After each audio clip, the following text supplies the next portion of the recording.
Afternoon.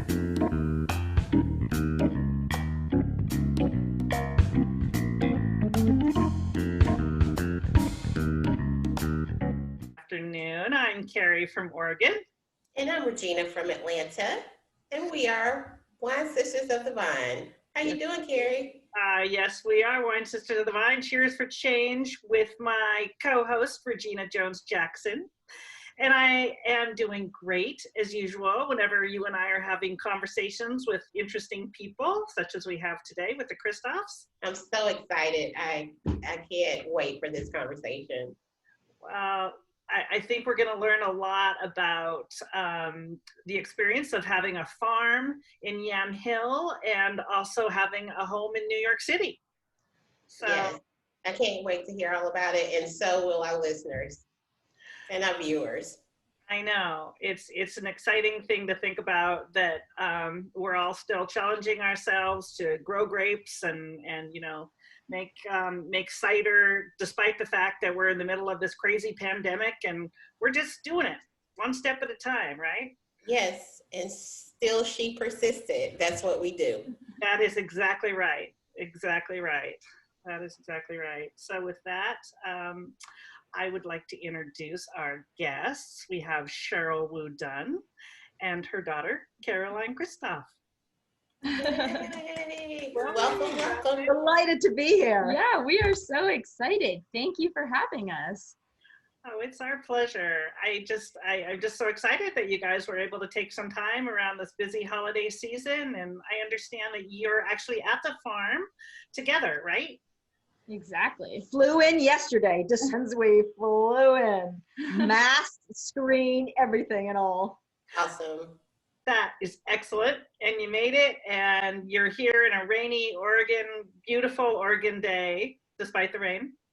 And and we're just gonna have some lovely wines and have a really fun conversation about that farm that has some history to it. I can't wait to hear this story. I know. I suspect there are some stories there that you guys are going to be ready to share with us. There's quite a few. That's right. So let's get right to the food and wine conversation. Caroline, tell us about your background and what do you love most about your cider and wine brand adventure as the new GM of Kristof Farms and your fledgling brand? Oh, there's so much to love about it. But so my background, I grew up in New York, but I spent all of my summers, every single summer since I was born, in Oregon. So I do feel as though I am part Oregonian and I identify with Oregon very much. And even I took a gap year before I went to college, and I spent a semester living on the farm and working at a local nonprofit in Forest Grove. Called Adelante Mujeres, if you've heard of it. Very nice. Yeah, and so I really take any excuse I can to come out here and spend time on the farm. And so I just graduated college in the spring. I graduated with a degree in history and literature from Harvard from my computer. And I thought, since there's a pandemic, it's the perfect opportunity to just come to the farm and spend time really building this foundation for our future brand and future products. So that's what I've been doing. Wow. And yeah, it's been amazing so far. I think what I love most is just being on the farm. It's such a special place. And the fact that we can combine this place that is so special and amazing with this business that we have. It's not like some random, oil business that our family inherited or something. It's like, this is the most amazing place in the world. So the fact that we are able to take advantage of this place and share this place with the rest of the world. Yeah. And that is so exciting for us. Yeah, from the heart. Yeah, exactly. It's so personal. Yeah. That's really a beautiful, testament to your parents, encouraging you to know your relatives here in Oregon. And good job, Mom. And, And your grandparents actually were the ones, my understanding, that started the farm and moved out from Portland, right? And they moved to Yam Hill in the early 70s. Is that correct? Yeah, so they actually were bouncing around. My grandparents were both professors. But my grandpa he was a refugee, and he was first sponsored to come to Oregon, and he fell in love with Oregon. And Where did he come from? he came from a part of Austria-Hungary that then became Romania, that is now modern day Ukraine. So, Interesting. yeah, and so he made it here and he fell in love with Oregon. And so they were bouncing around and had different roles, but they always kept checking back at Portland State University or any university in Oregon to try and see if there was any opening. And then finally in 1971, there was an opening. And so they took massive pay cuts and they came and found this farm in Yam Hill and have been here ever since. That's fabulous. that's a fascinating story. I love that history and the family. And I love that whole immigration story too, how connected we are on the globe.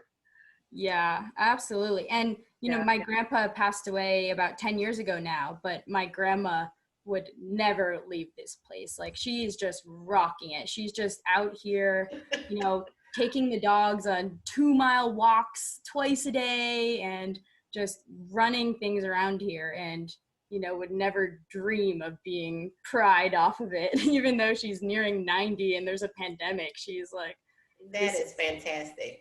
yeah. I sense a vintage coming there named after her. What's her name? Oh, Jane.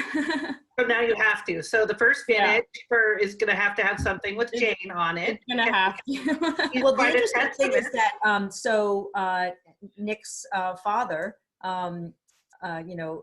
we also call him Kristof, but he actually was very interesting because if you look at his passport, it actually says Austro-Hungarian Empire. It's like it was the empire, right? The Austro-Hungarian Empire when it was named. He was born into that empire. So you think of all this power, and yet he's decided to come to this little hamlet of Yam Hill to spend the rest of his life. So it's a really interesting contrast. My mother has that passport too. My mother-in-law. Wow. Yeah.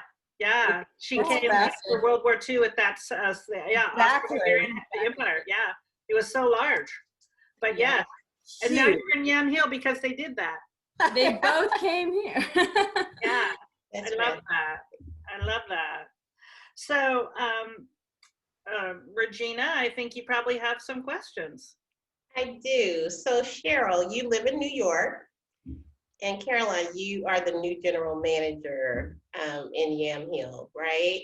So, Mom, tell me about your perspective on this new parenting relationship you have with your daughter. Well, first of all, I don't think of it even as parenting because she is the GM, and I guess I'm the taskmaster, right? We have weekly board meetings, and she reports, on she has an agenda, and she reports every week on what's happening, and we talk about plans for the future. And she's taking each element of the business that she's focused on at a particular time, and we work these things through. I mean, as you know, nothing comes easy, right? There's always these decisions you have to work your way through, but on the one hand, it's okay, well, how do we deal with the harvest? And so Caroline ran the harvest, and she actually got help harvesting the apples. She had a series of friends who came along, and it was safely. And it was, oh, by the way, you're staying here, but you can also help us harvest the apples. I love that collaboration. Good job. Put them to work. Put them to work. Yeah. And then it was connecting with the cidery. This is because our first crop is going to be in cider. Mm-hmm. And so she was working with the cidery and coordinating all of that and figuring out what was the best scheduling to work out with him, and she's worked out a deal with him, and then it's the fermentation process. She's also done some of her own fermentation just as a test, so we've got some little lots of little jars downstairs in the basement. I love it. she created her own cooler system in the basement. And it's, basically a cooler area and a workshop. And she's got, jars, the special Okay, jars. they're not jars, they're carboys. Oh, excuse me, I don't even say. Get it right, Nope, nobody thinks I'm just using jars. Right. As the DM, you can't let that pass. So she's got it all, under, all, under her hands, all done. Yeah. And then it's the marketing aspect, the logoism, and we're trying to figure out, because then we'll transition to wine. We'll, actually leverage some of the advantages we get in marketing. And she's got an incredible network. So she knows excellent artists, and she knows wonderful, people who can help us with various aspects of labeling and trademarking and logo design. So, we're lucky. Yeah. And I think in terms of the family communication and business, I think it definitely took some time to learn, but once we figured out how to separate some phone calls for business and others for just personal and catch-ups, then we realized it was much more productive. Right. So that I wouldn't call to be like, oh, where can I find the this thing, the apple picker in the shed, and then be hammered with questions about when are you going to finish this? When are you going to finish this? So once we were able to effectively kind of get a better schedule and legitimize our agenda, which is hard with family because it's their very family. casual. We can text whenever, call whenever. So it's kind of weird that's wait, who's the boss? Am I the boss? Is she the boss? Who's telling me what to do? So once we really formalized some of the procedures, it made it easier to communicate and understand how to grow our business. Yeah. And Carolyn, I think it's fascinating that, you being a young woman, taking this on, I think that is so fantastic. And it takes a lot of courage to be able to do all the things that are required to do what you're doing. And so, I know this is probably going to come up later, but just, kind of what advice would you have for young ladies who Good want question. to do this type of thing, which is, primarily, male dominated. And so this is fantastic that you're able to do this at, coming in, with the boots on the ground and seeing it from the ground up. What advice would you give other young ladies like yourself? Yeah. Oh my goodness. Well, a lot of advice. I think the main piece is that, anyone entering a new industry or trying out a new role has no idea what they're doing, and everyone is learning from scratch. And so people who come in with, that kind of authoritative confidence are just BSing like everyone else. Everyone's just learning. And so I think that recognizing that I am not going to know everything at first and that I'm going to have to ask for help a lot has been really important. And I've sent so many cold emails to random cider makers or winemakers or wineries / vineyard managers in the industry nearby. And people have been so helpful, and people want to help. And when I signed up for the Northwest Cider Association, for instance, immediately the president reached out to me and was like, oh my goodness, I can connect you with all these other female cider makers in the industry, and there's so many really cool badass women who are doing this and that they can mentor you and they would love to. And and I was like, wow, great. I didn't even realize. I was so scared. I was like, I don't really know anything about chemistry or fermentation. All these former brewmasters are now cider makers, or have been doing this for 85 years. And it's so daunting, but really people are just so helpful and want to connect with you.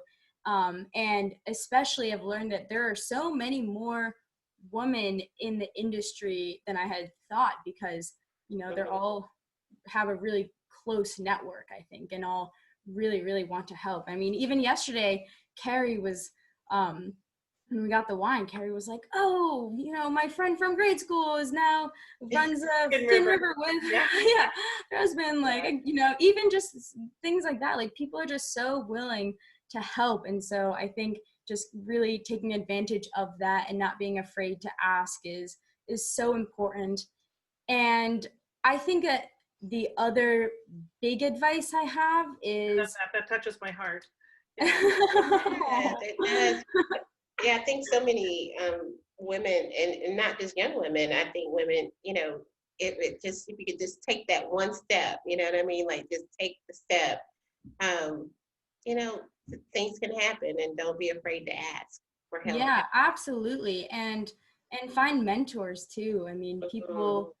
it's, you know, people often don't know how to help, but when you give them an avenue to help you, or offer them you know, pieces that like maybe your weaknesses, and maybe that's their strength, like they're really willing to help. So that's something that I've definitely learned throughout the past few months, and I mean in general too. But I think the other big piece for me especially is just to find places and to surround yourself with people that bring out the best in you, because when you feel your best self, then you are going to have all those ideas, and you're going to have that ambition to really take your ideas to the next level. And you know, this space for me is so special, and I feel, you know, like a best version of myself on the farm. And so already just that already makes me so much more excited to bring my ideas to the next level and really implement um, everything that I want to happen.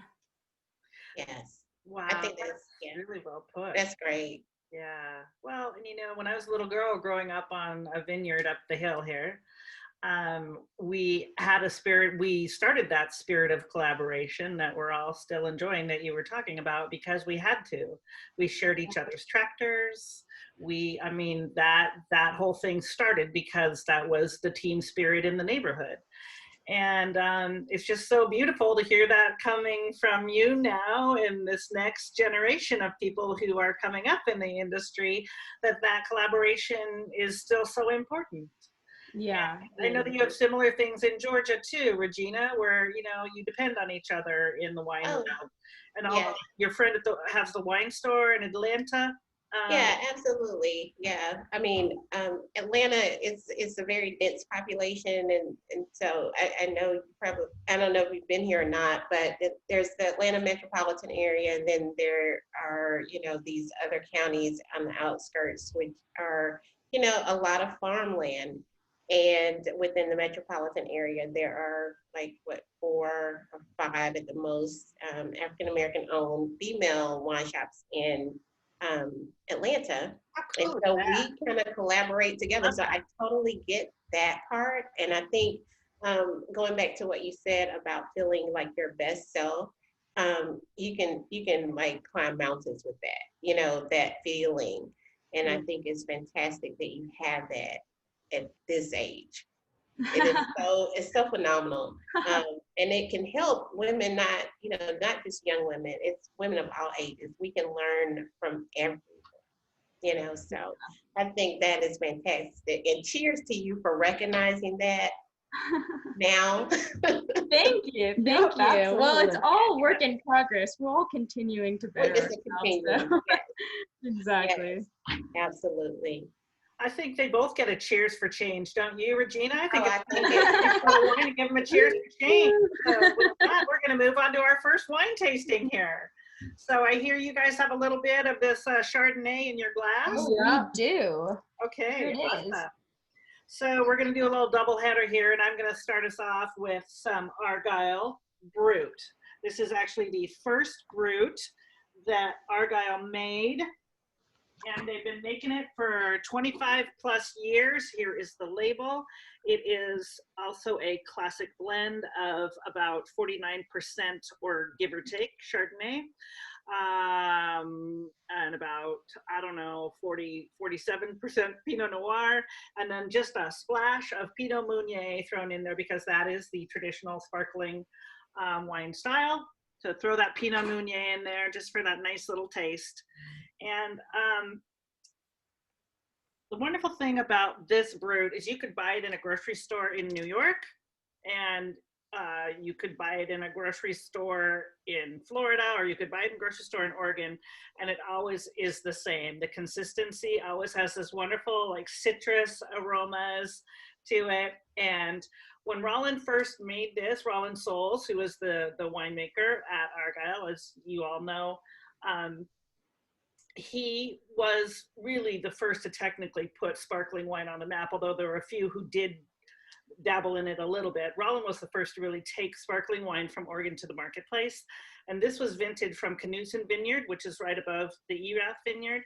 And back in the day, and I should go grab my bottle that I have, Knudsen and Erath were the same thing. It was Knudsen-Erath. So that's a whole nother story for a whole nother episode. But long story short, Argyle actually uses the Chardonnay grapes from the Knudsen Vineyard right here in Dundee. So that's been going on for almost 3 decades now. So here it is. Cheers to the Argyle Classic Brut. Cheers. And with that, we're going to move on to the Reserve Chardonnay. And I have this in a glass. I don't know if you guys can see the logo right here. Mhm. Every year I judge for the Astoria Seafood and Wine Festival. And there's our fun little logo. And that's 148 wines in 6 hours that we have to taste. It's a big job, but somebody's got to do it. We have a substantial lunch, and we don't swallow it a lot, but we do taste it. And so I've tasted some wonderful Chardonnays there. But I have to say, this Reserve Chardonnay from Argyle is really special because it hasn't been prepared in this Reserve Chardonnay format since 1999. Wow. So what we're drinking right now, this 2017 Reserve Chardonnay, is the first time they've really produced this Chardonnay since 1999. So, and you guys have that right there in your bottle. Yes. So we're going to give that a taste. It's the blend of classic Dijon clone. And it's got a nice balance between minerality and a nice, really crisp finish. And it's what they say, deep fruit and freshness. But what I really like to do is just taste it and say, it tastes Enjoy good. it. All right, with that, cheers, you guys. Enjoy. Cheers. So Reserve Chardonnay can pretty much stand up to fish and fowl and any, my personal favorite is really creamy Alfredo, like a really nice creamy vegetable Alfredo. Vegetarian dishes to me and Chardonnay really have a nice complementary, that creaminess and the cheese. And so I start talking about Chardonnay and I think about cheese. So can you tell me how you think about cheese, especially Alfredo? I love Alfredo and Chardonnay together. Yeah, it's just a great match. And it's so easy to do when you come home, just to throw the, veggies in and the Chardonnay. And so with that in mind, I think we probably want to get on with the conversation, don't we, Regina? Yes, I think so. And so, Caroline, this conversation is diverse in that age, race, and geography, which I love. That is what our whole goal here is, Cheers for Change, is to have these diverse conversations. So tell us about the culture for girls. And I know we've touched on this, and I can tell this is going to be a theme because it's such a great, we love this theme. Tell us about the culture of girls growing up and how it fostered your resilient spirit, because you definitely have one. You were a very courageous person. And so tell us about what growing up was like. Wow. Well, I'm flattered you think I'm resilient, first off. You definitely are. Well, you're on a farm, and I would call it resilient. Yeah. Well, on the farm, my grandma, as I mentioned before, is almost 90 and still, she, by the time I wake up, she's already watered the vegetables and taken the dogs for a walk and done this and like marched on over here and done 400 different things and like read a book. And I'm like, oh my goodness, Right. it's like 8 a.m. And so here she's definitely such an inspiration, and just doing it all by herself too, and just seeing how much she is able to do, and how even if it's thunderstorming and etc., she just still marches outside and does everything that she needs to do without any complaints. She's been such a big inspiration for me growing up. Actually, a funny story. The other day, I was in the basement and trying to fix some things up, and I saw a couple of bats, and I don't like bats. I don't like them. Nobody likes bats. Maybe some people do, but I don't like bats. I'm not a bat. And so I like sprint out, obviously, sprint up. I'm like, breathe. I'm like, oh my goodness, grandma, like there was a bat. She was like, oh no, like I don't like bats at all. Like, oh, like we'll have to fix that. And then somehow she was like, yeah, actually, one time, I actually found a bat on the ground, and it actually looked hurt. And so I put the bat in the car and drove the bat to the vet. She drove the bat that she found in the basement to the vet. I love that. And she hates bats, but she was like, the poor bat, it was hurt, it was on the ground. And I was like, what? You did what? And I had a car ride. And then apparently at the vet, they were like, oh, we don't take bats. We don't do that. We don't do bats. Just showed up with a bat. And so then she ended up making a box for the bat, taking it outside and caring for her or whatever. But I was like, oh my goodness. And I knew that she hated bats. And the fact that she still did that, I was like a totally selfless act. Yeah, I don't need to scream every single time I see some kind of rodent or something. Yeah. Like, I'm like, okay. You've got some strong women there leading the way. I love that. Yeah. So that was just a fun anecdote. But I think otherwise, both my parents were journalists growing up. And so we spent every vacation at some war-stricken country, or we, right after Haiti's earthquake, we spent Thanksgiving at a cholera hospital. And then normal for you, right? For other people, well, but for you that was normal. Right? Oh yeah, that was normal. And then Christmas. I think there was a Cambodian dump that your mother. Yeah, that was the Christmas right after. And we somehow timed it so that it was actually Thanksgiving Day that was at the cholera hospital and Christmas Day that was at the dump. Somehow I think that it's just like, oh, this is how the timing works out. And so I think just being able to see so many different parts of the world during every holiday. So just when I'm kind of getting comfortable in New York, we went off to some other country and just learned people's stories and just saw so many different cultures, but also just so much inspiration, and just being able to see firsthand how much people are able to overcome, it really grounds you. And I remember one story growing up. My dad told me about a young woman in Ethiopia who was in her mid-teens or early teens, and she was raped and got pregnant and had an obstructed labor, then got a fistula, and which meant that she began leaking waste. And so her family thought that she was cursed and put her in a hut at the end of the village and ripped off the door so that the hyenas would get her.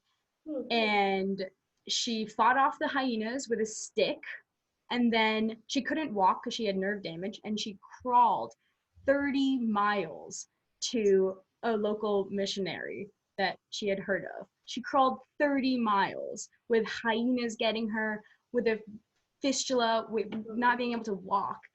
And then she got help, went to a hospital, her life was saved. And then she began volunteering at the hospital and is now a nurse at that hospital. Okay. And it's like, hearing stories like that growing up, it's like, oh my goodness, people are capable of everything. Like, people are capable of so much. And especially women too. I mean, that was, just, that was really a That's an huge, incredible story. That, yeah. I mean, talk And about that was just one, like there were, so many, tons right? there's so many. It's just that, those are the ones that you get to hear about, but that happens all the time. Mhm. So just being exposed to those kinds of experiences really, I think, motivated me to always understand that I am capable. Well, and that may explain also why Caroline is quite unflappable when it comes to kids her age. Mhm. When she was in high school, Nick took her and one of my sons to Iran. He actually got the kids into Iran while he was on a reporting trip. And Wow. so there was a time when they were supposed to go into a mosque, but you see, the difference was that the men and the women could not go in the same entrance. Mm. So they were she had to put on special clothing, that covered everything except just a tiny little line for her eyes, just a Mm. little slit for her eyes. Yeah. And so they, Nick thought, okay, we'll just go into separate entrances, but we'll meet in the center. Well, it turns out that, first of all, a sea of thousands of people, 10,000 people. They walk through. There is never a place where the men and the women join. Okay. Caroline was she was all alone because there were only men in the group. Nick, Jeffrey, the translator, they were men. And Caroline had to go by herself with 10,000 women and walking through. And then when they got in there, they realized, how are we going to find Caroline? Right. It's a sea of women with just slits of the eyes. Oh my God. And, and then finally it was the translator who at the other side, when they were exiting, he knew that he was going to have to help find her. And he found her just from the slits in the eyes. He found her. Unbelievable. But she was unflappable. She didn't freak out. She didn't go crying. She did nothing. But Yeah. I mean, I feel, I was like, well, someone will find me eventually. Just kind of like was standing there, like walking in circles, like, well, but it ended out okay. And you got found. I got found. Iran was actually the place where I had my first alcoholic drink, which is. Okay. And what was that, by the way? It was a and mojito. what was it? Do you remember? A mojito. Mojito. Yeah. Yeah, not wine, unfortunately. Yeah. Right? Yeah, it's okay. It's okay. We drink mojitos too. But yeah, I love that. That's beautiful. And that makes me think to women too. And so you've had the experience of being all over the world and meeting these really dynamic women who have overcome just tremendous odds. And then we come home to the United States, and I'm still celebrating, Regina and I are still celebrating our first female vice president of the United States because of America. We have done that finally. Yes. Yeah. Bring to that, right. She was in Regina's sorority, Alpha Kappa Alpha, right? Regina? Wow. So we're very, very proud of that. Yeah, we're never going to quit talking about that. We're just going to keep talking about it. I think 30 years from now when I'm like, yeah. I'll be like, you remember Kamala Harris? Right. Yeah. I love it. Yeah. So Sheryl, so regarding Tightrope, so what are your reasons for writing the book? So we actually wrote Tightrope partly because my husband and I, we were foreign correspondents in both China and in Japan, covering the Asia region. We went to a lot of really devastated, impoverished places. In addition, we covered a variety of things, but we saw poverty. We saw, there were stories of in Cambodia, there were stories of horrible prostitution and trafficking that were going on there. In China, there's this term called, basically the kidnapping and sale of wives. There's actually a Chinese phrase, "guai mai fu nu," that just expresses that because it was done so frequently in China over the centuries. And then we kept coming back to Oregon every year, and we would, go to the farm here, and we would be meeting a lot of Nick's old friends. And we started hearing their stories. Tightrope really is about the stories of people like his friends. It goes around the country as well, but we anchor Tightrope in Yamhill. And we started with the idea that who were the people on his number 6 school bus when he was growing up and going to school every single day. Mhm. And we counted, and it turns out about a quarter of them no longer are with us because of what they call the deaths of despair, deaths related to drug, overdose, Mhm. suicides, and also alcohol-related deaths. Whether it's accidents, drunk driving, or substance abuse. Mhm. And so, it's a story of challenges. We profile these. We actually write the narratives of these people, but we also, what was amazing is that we found people who were implementing solutions, and that was just so encouraging and really uplifting, because there are so many people around this country who have found solutions, and they were implementing them. They were finding ways to fund their solutions. And what we were hoping to do is to really spread the word of their solutions so that we can actually, scale them and make them nationwide, because they really should be implemented nationwide. Yeah. Yes. Those are profound things. Those are profound elements that, um, and I think that that was so important to address those in the context of what's happening as Yam Hill is actually happening nationwide, and what these people are doing to implement solutions for their lives Mhm. is something that can be a good example of how to you know overcome despair or drug addiction or any of the things that. Absolutely. And so we were really encouraged, because for every sad and tragic story, we also found people who were heroes, who were actually doing things that make such a difference in the lives of many of these people. And it's really inspiring to see that. Yeah, yeah. But Well, it partly led us to an experiment with Kristof Farms. At the time, we knew that the cherry, it was Kristof Farms has been a cherry farm for decades, but the cherries were failing. People are not buying pie cherries anymore. They're not eating cherry pie. They must be eating apple pie and pecan pie, not as much cherry pie. And so the cherries basically failed. So we had to convert the orchard into something else. And we were thinking about this as we were writing Tightrope. And so we thought, because a lot of the challenges is finding work, people who don't have necessarily a high school degree, they didn't graduate from high school, but they still have a lot of skills, and if they can find work, and people will trust them without having to, think about all the problematic past that they had, then if people gave them a chance, then maybe they could do good. And so we started out thinking that let's try and employ some of the local people. And, so we are still in the experimenting process.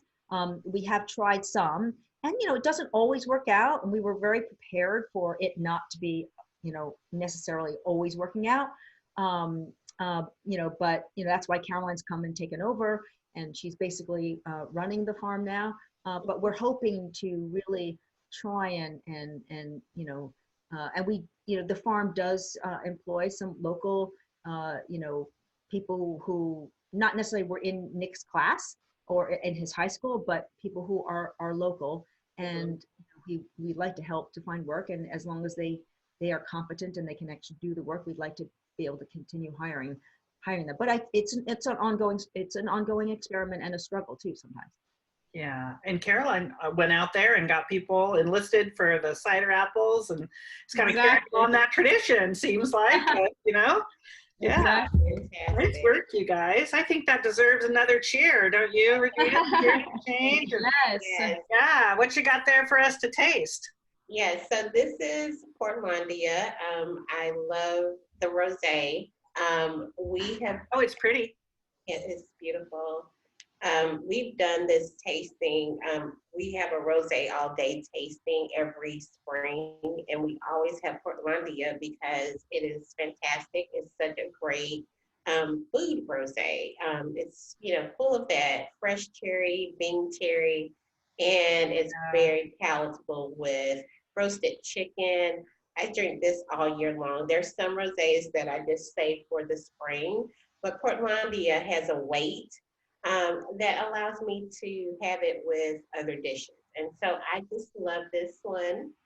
I love Oregon wines, period. We It like is that about you. 100% Pinot Noir, and it is fantastic. Cheers. Cheers. And someday we'll be filming and we can actually all be on the same place, right, Regina? Next season, Yes. we'll have. As soon as it is possible, I will be in Oregon. I love Oregon. I went there, it was a few years back, and stayed at the Allison Inn and Spa. And I keep telling Carrie this, I had the best time ever. It was fantastic. Well, now you're going to have to come back and taste some of those cider apples at Kristof. Yeah, I want to. Yes. I See love that double cider. rainbow. Yes, absolutely. So, both Caroline and Sheryl, this is a question for both of you. And we've touched on this, but again, for both of you, when you're in as a journalist, or you've had to be brave and to go into situations that were challenging, and that took courage. And Caroline, you're going into a situation which is at once wonderful, but also challenging too, because life is like that. It's kind of a dichotomy, the black and the white. And that's just part of it. And so what kind of advice would you have for, women who are trying to get the courage to take that step, as Regina put, to take that step into, developing your biggest dream? What did it take for you guys? What is your, advice for that? Developing your biggest dream.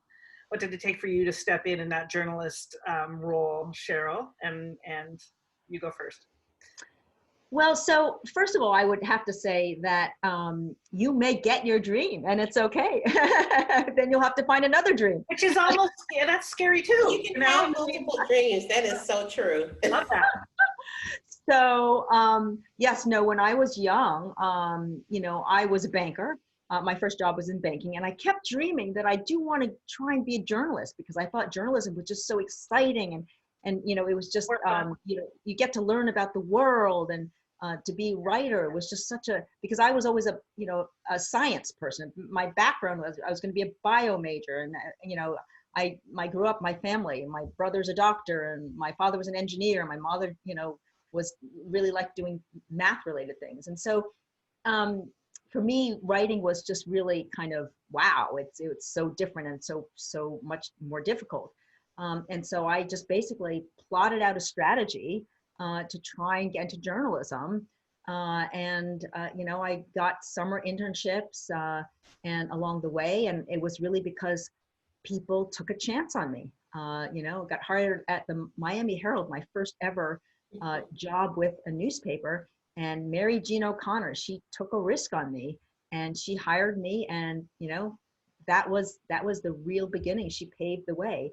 And I think that it's great when you actually you have a dream, and that's one thing to dream something way out there, but plot a path to get to it and plot alternatives, and then it's okay when you reach your dreams to have more. I mean, I like the way you phrase it, Carrie, because you can have dreams until basically, the last day of your life. Yeah. I mean, to the very end. My mom, she, passed away recently, but she, I knew that her dream, the dreams changed, but her dream was she wanted to see her grandkids. And, so that was we have different dreams, but we always have dreams. You really have, that's the affirmation that you are alive. Yes, beautifully put. Yeah, and Caroline, expounding on that, your leap from college to being the general manager of the farm. Let's talk about that. Yeah, I mean, I think that it's kind of interesting. I feel like I and some others in my generation have a little bit of a different perspective on this, because oh, that makes it exciting. I love it. We want to hear all about this. Like we're trying to figure out what our dreams are. How do we figure out what our purpose in life is? How do we figure out what we want to do? I really had no idea what I wanted to do with my life, graduating college, and then suddenly a fun pandemic comes and devastates the entire world, And I'm like, oh, this is gonna make my figuring out my life easier. And so there's But this, no. I think that a lot of people feel stuck and people don't know how to navigate all of this change. And so I think it's really important to recognize that dreams should be adaptable and they can change. And even if, when you were little, you dreamed of this, maybe you're a new person now and maybe you have new dreams. So you can't always be so stuck and fixated on specific dreams when, maybe you are in a new environment and the world is different and constantly changing. You have to be constantly adapting to new dreams. And so I never even, would have never anticipated being in this place and managing Kristof Farms a year ago. But here I am. And so now I have all of these new dreams. I'm hoping that one day I'm like dreaming that there's going to be lavender fields everywhere and that we'll have horses and that there can be like an art festival on the farm and concerts and chickens. And, I have so many ideas for how I want like nature trails. Oh my goodness, I can go on. But I would have never been able to think and dream about all of these things if the circumstances hadn't been this way. And so there's always ways to find silver linings in your circumstances and continue to adapt your dreams. And so that's something that I've definitely. And dreams don't live in boxes. Yeah, exactly. Yeah. Awesome. That's very well put. I love that. So I have a question. So regarding Half the Sky, and I have a question related to that. Why is diversity so important to you? And you both can answer that. I would be very interested to hear what you have to say. Well, let me talk about Half the Sky first, because that was really an outgrowth of Nick and I actually, coming off of our foreign correspondent work. And I remember it was really interesting. We had gone to China and we saw the challenges that Chinese women and girls face. As I mentioned before, the kidnapping and sale of women, just incredible challenges. But we thought this is just China. And then we were based in Japan and we covered Asia. And we thought, my goodness, all of this was, something that is particular to Japan. In Japan, the women walk, traditionally, centuries ago, they would walk several paces behind the men because they weren't allowed to walk, in the same, breadth as men and on equal status. And Korea too. Korea women, there's also a different language for women and men in both Japanese and Korean languages. And so, their status is determined even by the words that they speak.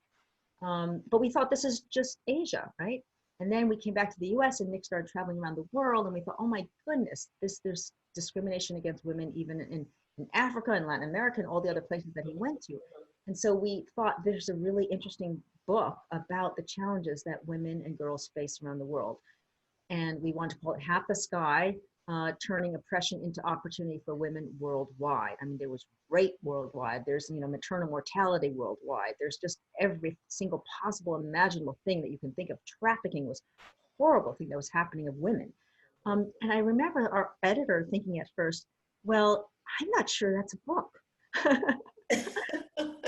And we had to prove him wrong. And so we ended up writing the book and he loved it. He ended up really, really liking it. And it's had an impact because I think it was the first time that people focused on just the challenges that women and girls face. The economic challenges too. It's not just a status or discrimination thing. There's economic consequences. And if you actually empower women, there's economic growth, which I think that, this is 10 years ago. We've had so much growth in this thinking since, but I thought we were just really gratified that, people were waking up to the challenges facing women and girls around the world, as well as in the US. Well, and then do you want to expound on that? That was well put. And I think that's an interesting approach to, the diversity, issue from generationally. What do you have to add to that, Caroline? Generationally, I think diversity is so important because when you're exposed to new people, new cultures, new ways of thinking, it forces you to reimagine everything that you've been led to believe to that point in time. And so I grew up, where I grew up in New York was pretty homogeneous, but because I was fortunate enough to be exposed to so many different ways of thinking and different ways of life, I was constantly forced to rethink my beliefs. And I think that is so, so important. And even here, I have childhood friends, like my neighbors here in Oregon, and they have such a different perspective in life growing up in rural Oregon, and politically, economically, socially, etc. And I didn't realize how important that would be in just having that as a resource when other spaces in my life are so much more homogeneous. And Yes. so Understanding other people's point of view is so essential. absolutely, absolutely. Right. And so hanging on to the parts of your life and that make it more diverse and expose you to new and Make it richer. things It makes your world bigger and richer, for sure. it like cannot limit you. It will only make it better. It can only get better. And make you smarter. And just to build on what Caroline is saying about being in Yamhill, Oregon as well, is that because, this area, particular area of Oregon, although Right. Oregon state may have gone blue, it's a very, GOP area. And so just Pockets. Well, this area is a really red GOP, state right? since And so Clinton. just- And yeah, to understand the people, like for instance, on our road or in the town nearby, or just like a few minutes drive, to understand the thinking. I mean, like we, for instance, and we don't Live and let live. we don't have enough Live and let live. intermingling. Yeah. Just the other day, for instance, we went to visit a particular area, another property, another it was a forest area. And so we drove our, our SUV up there, and it's an old, like 20-year-old Mitsubishi, and we had some machetes just because when you're going on a path, you want to cut down some of the, bramble and the branches in the way. And so then we got to a part where there was no more, so we laid them down, and we went on our walk, and we came back, and the owner of the property was very happy to have us look at it, so that was no problem. We came back and our machetes were gone. And we thought, oh my goodness, who's taking our machetes? And then we came back to the car, and someone had taken a tree and laid it down across the road so that we could not get our car out. We couldn't drive our car out. We think, ooh, someone is pretty, really doesn't want us to leave. And it turns out that the neighboring property guy, so he came over, he had called the sheriff. The sheriff was waiting right at the end of the road. And we were thinking, what is going on here? And so then we explained, no, we've had permission by the owner. We're here, And so then the sheriff came by and we explained, no, we're not, intruders. We're not trespassers. We're not trying to do anything terrible. We realized afterward that what these neighbors thought about us is that they thought that we were Antifa people coming to try and set fire to the forest. And so that was the thinking, that they thought that we were Antifa, the Liberal Antifa arsonists, yeah, trying to Antifa This was arsonists. during the fires too, and so Right. And so it's just a mindset that's totally different. But it's also reflecting the fear that some people have right. on the political opposite ends of the spectrum. And on the flip side of that, the positive part of that thinking, which is not so positive, is that they were protecting their neighbor in their mind. yeah. Right. Yeah, you could say that. Right. So, there is, I think that's interesting, but definitely I can see that is a lot different than perhaps what you'd see in New York City. Yeah. Yeah. Yeah. There's a complexity to that, to living. It is a complexity to it. It's Because subtle there are two ways to look at that, right? So Yeah. I can see both sides. Absolutely. But because we were able to talk with them, we were able to settle it and understand each other, and everything ended up being fine. Right. Right. And I think those are great examples of diversity in terms of neighborhood diversity for your even immediate neighbors. Because even if you live within a mile of each other, you might have completely different, points of view. And the wonderful thing about America is that we can have them and not get shot. So with that in mind, I'm going to talk about the Nut House right here. This is the Pinot Noir also from Argyle. We have a little Argyle theme going on with our Portlandia theme. And Nut House Pinot Noir is from the Yola Hills AVA, which is a little bit south down the road here. And it's from one of Argyle's 5 vineyards, which is the Lone Star Vineyard. So it's kind of out there doing its Lone Star thing in the Yola Hills AVA. The Nut House got its name when Argyle was founded by, again, Rollin Souls. And he had a little building right there, right by Dundee in downtown, right in Dundee, downtown Dundee. And the little building was next to the actual Argyle tasting house now that exists. But this little building was the first office. And there was just a couple people in that office, and Rollin thought, wow, this is kind of a nut house. So now we have Nut House Pinot, and that name actually made it into the Wine Spectator when he did his very first vintage and rocketed this small little sparkling winery into the national spectrum, with the Wine Spectator starting to pay attention to that winemaker who went to Texas A&M and came all the way out here and had this Texas drawl and was making this Nut House Pinot Noir. And it's all a good thing. So here's the Nut House. Here's the Nut House. Here's the Nut House. And Nut House is still a standout for Argyle after all these years. And it's really beautiful holiday pairing wine with any kind of richer, I love it with turkey. People come into Argyle to actually get it specifically for the holidays. So it's also good, again, with vegetarian dishes. And I find that Pinot Noir can also be used. The diversity of Pinot Noir is quite startling because it's actually much more delicate wine than, say, a Cabernet or a Shiraz. Don't you think, Regina? I definitely think so, for sure. So it can stand, I really think that it's really nice to kind of actually open the Pinot Noir before you eat and kind of have it with appetizers. Yeah, you could definitely do that. Yeah. A little charcuterie plate. Yeah. Yeah. So here's to that. Here's to the Nut House. Here's to the Nut House. Here's to the Nut House. So as we're talking, we've gone through this whole pandemic. Can you tell us what's been the biggest challenge, during the pandemic in doing business? Oh my goodness. What hasn't been a challenge? Yeah. I mean, that's probably the easier question. Yeah. People are so helpful.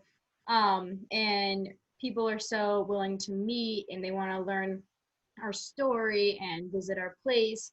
And it's definitely been a challenge to, maintain boundaries, especially because my grandma is almost 90 and she's strong, but she's old. And the pandemic is really scary and real, and especially coming straight from New York in the spring, it was, we saw firsthand how real it was. And so I think that, it's definitely been harder to, for instance, go to visit wineries or visit other people in the area. And we've had to do a lot more talking on the phone or emails, which obviously is still great, but it's not the same as having an in-person conversation. And for instance, we're trying to have our palates a little bit more sophisticated, and we can't really go to wine tastings or cider tastings and stuff like that. And so that's definitely been a challenge, but I think that we've just tried to find other ways to develop those skills or talk with people in the area that isn't in-person meeting. And it makes it more difficult, but it's certainly not impossible. And we've still been able to do so much. But because you're doing it. So how do you cope? So what are some of the things you do to cope? Do you meditate? What do you do to kind of cope with all the challenges and the extra efforts you have to make to do business through the pandemic? Yeah. So I think that I love the outdoors and nature, and I grew up doing a lot of backpacking, especially in this area. And so for me, going on walks and or finding places to hike, I've been to Mount Hood a lot too recently, and I've gone down to Sisters as well.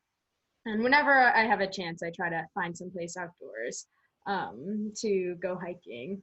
And even in this area too, I found a bunch of places. And so that for me is just so cathartic.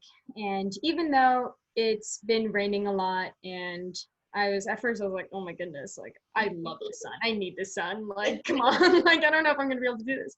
But then the other day, I went on a walk in the rain, and suddenly I saw the most beautiful rainbow I have ever seen in my life, and that I probably will ever see in my life. And it's because I went in the rain, and it was, the full, I didn't even know it was possible. I was like, oh my goodness, I was like trying to walk through it. I was like, heavenly. And so for me, going outside and spending as much time outside as possible has been really cathartic. And then also having the dogs here. I love dogs, but we never had dogs in New York growing up. And so having the dogs here is just, they just are always a pick me up no matter what. Yeah, they love you no matter what. Like they are so yeah, you try to be the person they see you as, right? Exactly. When nothing else in life is issue off your list. You can cross that therapy issue off your list now. You got the dog, right? Exactly. Well, we're actually going to try and get a dog in New York that we hope Caroline will break in. Yeah. I mean, I'm so happy. I'm like, all right. I asked my grandma if she would breed her dog recently. I was like, you should breed dogs in the spring, we can have puppies. And what kind of dog? We have a Kuvas and a curly coated retriever here. Oh. Yeah, they're beautiful. And so so they've definitely been huge. And then I've also done a lot of letter writing recently. Just coming out of college, it's been a big transition socially. Surrounded with so many people, and then suddenly I'm like, oh, I'm on a farm now during a pandemic. So I've been sending a lot of letters, which I find so cathartic because one, I love writing. You can write. Sorry? You handwrite your notes? Yeah. Oh yeah, handwriting. I love handwritten notes. Yeah, it's so nice. And it also forces you to try and think like, how do I consolidate everything I've done in the past few months into a card? And what I want to say, like, what do I want to communicate about myself? And then, oh my goodness, receiving mail is like the best thing ever. It's just like getting a gift that you didn't expect, and it's just so amazing for people to come to life even through a card. And you're like, oh, this is not going to be the same. It sucks that I can't see this person in person, but it's so amazing how good it feels to be able to communicate people in this other medium that I feel like is somewhat outdated. Yeah. It's I love handwritten notes. I always buy blank cards, and I love to write notes to people and send them in the mail because it never fails. They are so excited to get them. Yeah, Absolutely. It is such a lost art, It's such a lost art. I don't think people know how to write anymore. I mean, like, No. Well, Caroline has very good handwriting. My handwriting. I so appreciate that. It's like terrible. Well, it's been such a pleasure to talk to both of you, and I so appreciate this whole experience of having the conversation, this intergenerational conversation, sort of bi-coastal conversation with Regina, Atlanta, and sure you were going to be in New York, but now you're in Yamhill, and so I feel like, just to tie our conversation together, those basic things during the pandemic that we all go to that nurture our spirit, like letter writing and card writing. Another thing that has nurtured my spirit is being able to have conversations like this, where we can authentically share our experience with each other and support each other, and step boldly into the arena, as Brene Brown says. What is the phrase we always say to each other? Regina, we're in the arena fighting. It's the Teddy Roosevelt. We are in the arena with the dirt on our faces, but it is okay because we are still in the arena. That's right. That's how we feel every week through this pandemic. We have been taping this show, Regina and I, through race riots in both Portland and Atlanta. Our list is so long, I'm even losing track. Through the wildfire when I had smoke in the backyard. And I was standing, right, Regina said, "What is that? Is that smoke in the backyard?" Oh my goodness. So, and you guys have lived through all of these things too. Just so it's those basic things that have gotten all of us through it. It's just having a nice conversation like this really nurtures our spirit. So it was such an honor for you guys to share your time today. And my wine sister, as always. Yes, I am so excited for Kristof Farms. I cannot wait to get there to actually see it in person, and I look forward to meeting you both in person. Oh, likewise. Thank you so much. We really enjoyed this conversation. You guys are amazing. Yeah, thank you both so much. I mean, you have no idea how excited I was when I got that first email asking us to be on this podcast. I was like, oh, I'm gonna be famous. You are gonna be famous because trust me, there are women out here who are gonna so identify with the both of you. You guys are phenomenal women doing phenomenal things, and so your stories need to be told, and people will totally identify with this. I agree. Well, thank you, Regina, and you know, Carrie, thank you for all the the help that you've given us and sending us the emails and stuff like that. We really appreciate it. And thank you for doing this podcast. I mean, it's so amazing that you're finding such amazing women in this industry and sharing and elevating their stories, and that's such a neat thing, and all the more power to you both. Yeah, Regina, I only wish that we actually could see you in Georgia. Well, if you're ever here, please, you got to come to Corks and Cuvée. We'll get you out there. We'll do a wine tasting and all the things. We have fun at the shop. Lots of fun. Let's plan season 2 too, Regina. We'll plan season 2 to go do a checkup on Kristof Farms. Yeah, Carrie, we love you. Yeah, see how those apples and grapes are growing out there. Yeah, so we'll do something on site, hopefully. That's right. All right, so this has been another wonderful episode with my wine sister, Regina, in Atlanta. I'm Carrie in Oregon, and we are signing off with the Kristofs. Cheers, everybody. Cheers. Bye. Take care. Bye.